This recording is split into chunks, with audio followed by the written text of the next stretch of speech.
Is The Corruption of Hollis Brown a romance?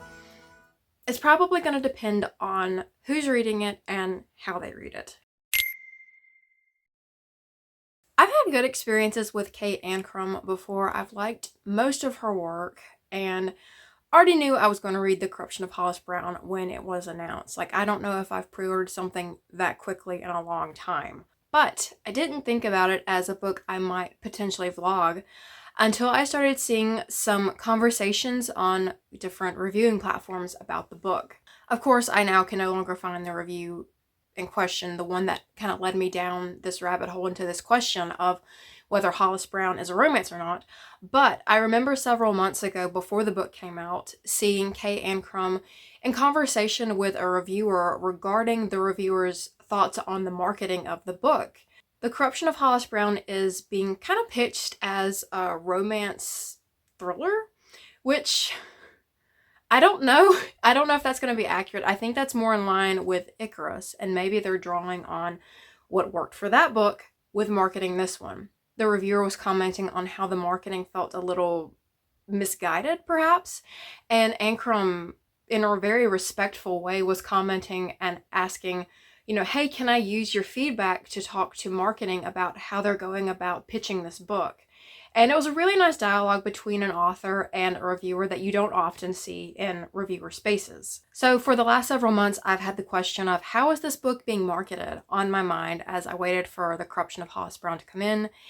And it kind of has just blown up because I'm sure there are romance elements. I know there are going to be. It's Kate Ancrum. But if you've read her other books, you know that the romance is not the sole focus. There's often this emphasis on community and friendship and adults not doing their duty for children and being there when they need to be. She provides a lot of commentary on these different aspects of adolescence that oftentimes are overlooked in media. So, well, I do think there is going to be romance in this just based on what I've heard of it already and what Kate Ancrum herself has said. I don't think that's going to be the ultimate goal of the book. What I do know about this is that we are following a young boy named Hollis who ends up getting possessed by a spirit, and apparently codependency is going to come about. There's going to be some kind of a weird toxic sort of relationship, I'm assuming, a la the Wicker King. But I'm very interested in how that dynamic is going to unfold, especially because that's two people in one body trying to navigate life as this one person. And how do you keep your identity from bleeding into somebody else? And do you bother trying to keep that from happening? It's like most of her other work in that it's told in vignettes, which I find a really interesting narrative choice. And I think Kate Ancrum does it really well. But yeah, looking forward to this. And maybe by the end, I'll have the question of whether I think this is a romance answered.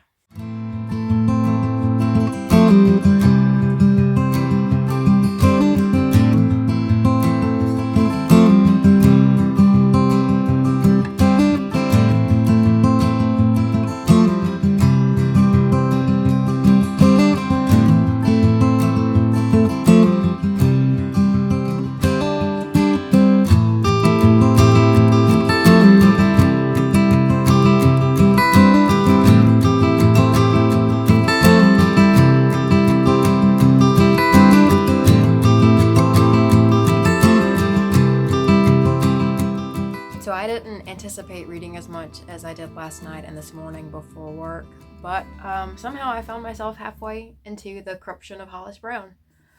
And I'm really liking it. It's kind of like typical Ancrum. There's like this focus on kindness and being there for one another in community. It started off a bit slow, I will say. Like it took about, 60, 70 pages for me to really get into it.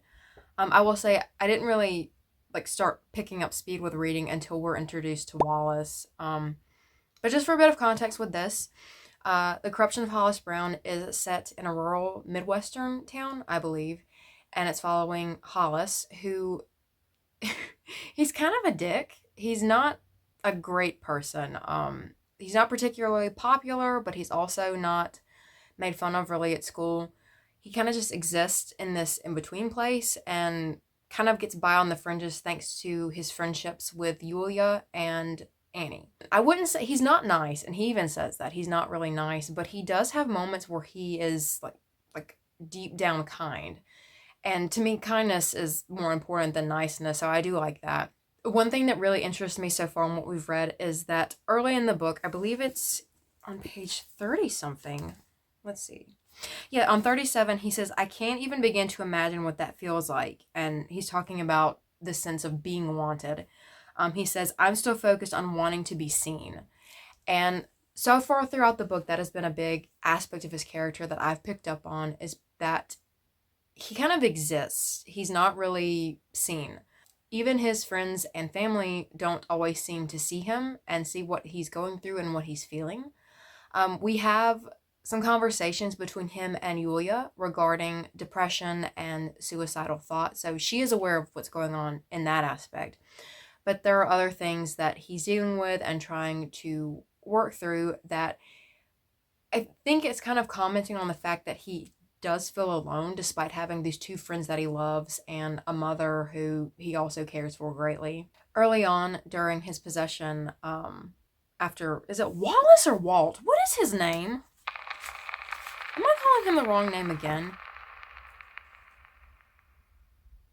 Walt. Okay, it's... His name is not Wallace. I was getting it confused with Hollis. The ghost's name is Walt, not Wallace. Continue. Anyway, after Walt has possessed Hollis, at one point, Hollis is looking through his eyes in the mirror, but he realizes that his eyes, which are green, have been replaced by Walt's, which are brown. And it really hurt me because he says it's this moment of despair. He realizes that no one is going to notice it, at least not for a long time, because they don't see him. And that really did break my heart. But I loved the image of that and the emotion behind it. I thought it was really well done. And again, it's commenting on Wallace's mental state and where he's at emotionally and mentally. Did I say Hollis? I really hope I said Hollis. God, these names. They're not hard to remember, but I keep getting them mixed up. Talking a little bit about the possession aspect. Okay, I have not read many possession stories, like, that I can recall any, unless it's maybe in fan fiction. But I really like the way Ancrum is doing it here because we have Hollis who is trapped in his own body. He's seeing everything, he's experiencing everything, but it's kind of muffled because it is through Walt's perspectives. And many times Walt's emotions are kind of dampening Hollis's and vice versa. So they kind of have to make an effort to not completely drown the other out. And this is more prevalent when the book opens and the possession first takes place in the following weeks, when Hollis is feeling more animosity toward Walt. He pretty quickly comes to realize that he doesn't hate Walt, but even now that they are on better terms and there is this budding kind of like infatuation and obsession with one another, Hollis is still definitely not, entirely on board with Walt. He wants his body back. And at the same time, he does empathize with Walt for having to exist the way he does because he's been body jumping for 90 plus years. Walt and Hollis are beginning to accept one another, even if they're not necessarily thrilled about their circumstances.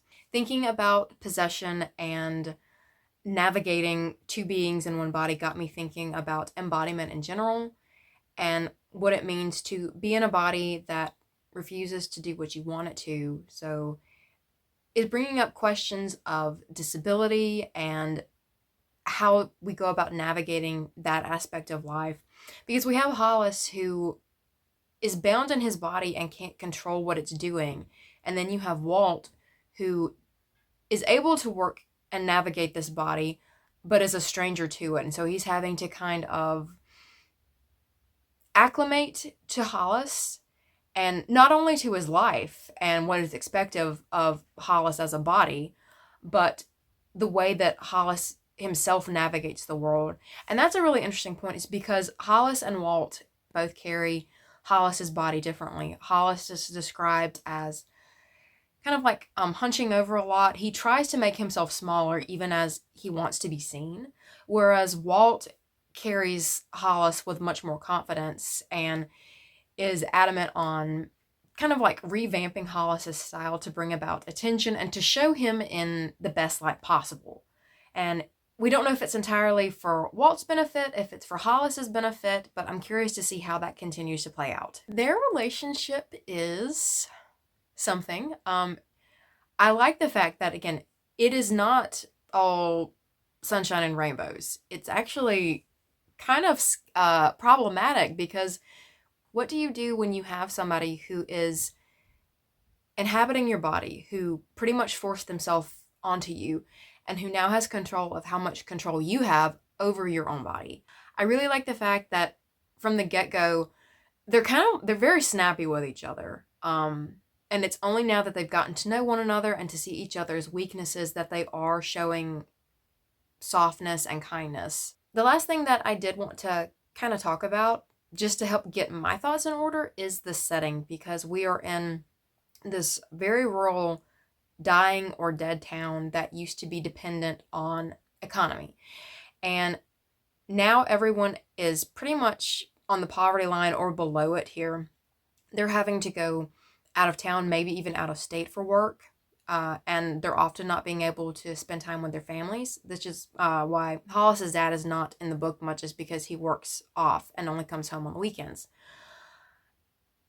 And it felt so familiar, because that's pretty much where I live. I grew up and currently live in a town that was once a lumber town.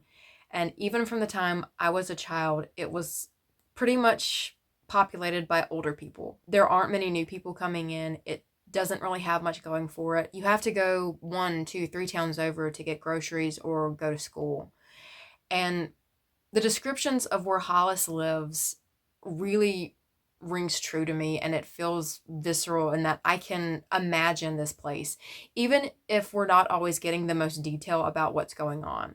You have people who are trading each other eggs or milk because groceries cost so much.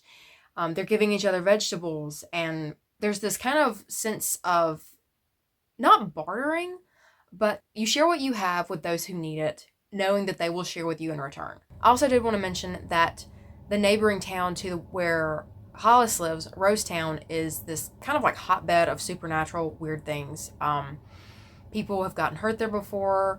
Any kind of venture or business that people try to establish there inevitably fails. And so on one hand, we have Walt, who is possessing Hollis, and then on the other, we have Rosetown, where early in the story, Hollis and Annie went, and Annie's ex-boyfriend, I'm not sure if it's George or Jorge. Maybe I could find the audio to listen to that. But while they're in this house in Rosetown, Jorge goes into the basement and ends up getting like cut up really badly. So we don't really know what exactly happened yet, but I'm waiting for that to come back into play, because when we're reintroduced to George/Jorge, we learn from other people that he's not acting right. He's acting kind of odd, being very aggressive, which seems to be kind of normal for him, but it's to the point where his friends are beginning to worry. I'm kind of waiting for whatever is going on in Rosetown and with Jorge, and then whatever is going on with Walt and Hollis to maybe like crash into each other. I'm not sure, or at least run parallel. So I'm waiting to see what's going to happen with that. But yeah, liking this one a lot, having a good time, and it's such a quick read. I was expecting that, but at the same time I wasn't. I didn't think I would be reading it as quickly as I am. So I kind of want to slow down and savor it and just really dig into Ancrum's language and the bits of information that she has dropped. I kind of want to go back and actually look over things that I think reading for the first time I might have read too quickly, because I want to build up to what is happening and maybe build up an idea of what could take place, even if it's completely wrong.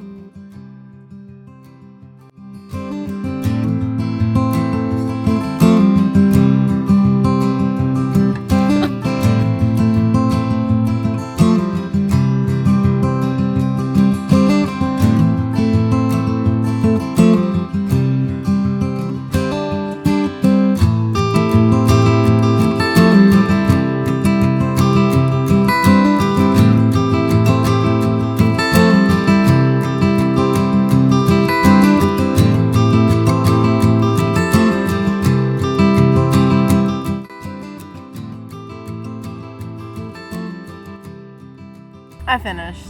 Oh, it was good. I really did like this. It wasn't quite what I imagined it was going to be. I did think it might be a bit more supernatural / horror to it. But I did like it. The supernatural elements that we do get were fresh in the way that there is this sense of horror to them. But it's very grounded in reality, and it's this kind of systemic poverty that's influencing a lot of the horror that's going on. So Rosetown is haunted, and we learn that it's because of something that Walt did while he was living. So we have the ghost of the people in Rosetown, and then Walt as a ghost. And again, for me it worked. At first I was a little unsure of it, but it's not this, this grand supernatural drama that's going on. It felt very much natural to the town that these characters are inhabiting. Trauma seeps into the soil and it can stain the land, and that seems to be what's happened in Rosetown, a tragedy that took place, and Walt's past is catching up with him. The climax and the resolution of that, it was a little underwhelming. I think it had a satisfactory ending. The payoff of it was good. It maybe was like a little too rushed. I feel like it could have been an additional like 2 or 3 vignettes, honestly. I really liked the two friends in this, Annie and Yulia. One thing that interests me is that when the book opens, Hollis has had a crush on Annie for several years, and he also has like a little bit of a pull towards Yulia, and then as the story progresses, he is falling like very madly in love with Walt.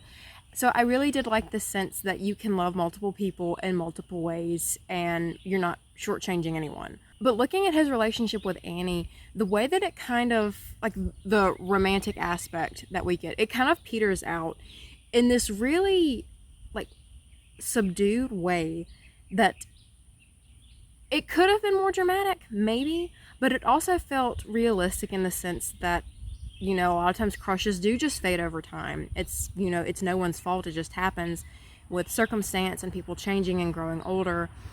But I did like the fact that Annie is aware of his feelings for her and when he no longer feels that way toward her. And they have a conversation about that I thought was really mature and just really heartwarming. I really liked Hollis and Annie as friends. And especially when you compare Walt and Yulia, their relationship is a lot of fun. It's a lot more like dynamic, a lot more like back and forth. And overall, I did really like the friend group. Also the fact that some of the other characters who are in Hollis' class, they feature in throughout, and they go sort of from like these, not bullies, but these almost antagonistic figures to people who, while are not friends with Hollis, they do have his best interest in heart. I really like that as well. And again, it was another instance that felt real to me in the way that relationships kind of shift over time, especially as teenagers. Throughout, we got more of the sense of Hollis feeling like he is not seen, except for when he and Walt are inhabiting the same body. No spoilers in this regard, but something happens that kind of throws this, I'm not recognized, I'm not seen by anybody, out the window, because he is recognized and so is Walt. And the conversations that brought up were also really good, because it's forcing Hollis to come to terms with who he is and who he wants to be, and the changes that Walt has brought about in his life. If you've read The Wicker King, you know how codependent August and Jack are. Hollis and Walt take it to an entirely new level. I kept saying Wallace earlier. There's a reason for that. And like when I saw the title of the last vignette, I like cackled. Like it was great, perfect. But it's not a romanticized codependency, because like Annie and Yulia, and eventually Yulia's father, they come to be aware of Walt's presence, and while they like him, they make it clear that they're not like on board with the relationship that is developing between these two boys living in one body. And another great part is that it's only once Walt is possessing Hollis that you see how much of a freak Hollis is. Like, and he talks about it because, like, when you engage with anybody, whether it's friends or family or coworkers, teachers, classmates, you have this certain persona that you put on. You only show certain sides of yourself. And as the book begins, and for a good portion of it, we are seeing a certain persona from Hollis. However, once Walt is in the picture, Hollis slowly begins to feel comfortable having someone see him in his entirety. Good, bad, disgusting, freaky, you name it. Their relationship is hilarious because they show each other so much care and devotion, and yet they are like snarking at each other the whole time. Having read this, I think it's fair to say that The Corruption of Hollis Brown has a romance in it. But I don't think it's fair to say it is a romance book because, at least in my understanding, books that are categorized as romance, they don't function without that relationship. You could still have this entire story and a relationship between Hollis and Walt that is not romantic, and nothing would be lost in the grand scheme of things. Yes, you wouldn't get the pining and some of the angst, but I think you would still have a really strong relationship between these two boys who are in difficult circumstances and who are coming together and making each other better. I think you would still have the love, even if you didn't have the romance. But yeah, if you stuck around this long, thank you for doing so. If you've read The Corruption of Hollis Brown or any of other of Ancrum's works, I'd love to hear your thoughts on them, what you think of her writing and her storytelling, and if you had different thoughts about this book, I think it'd be fun to discuss.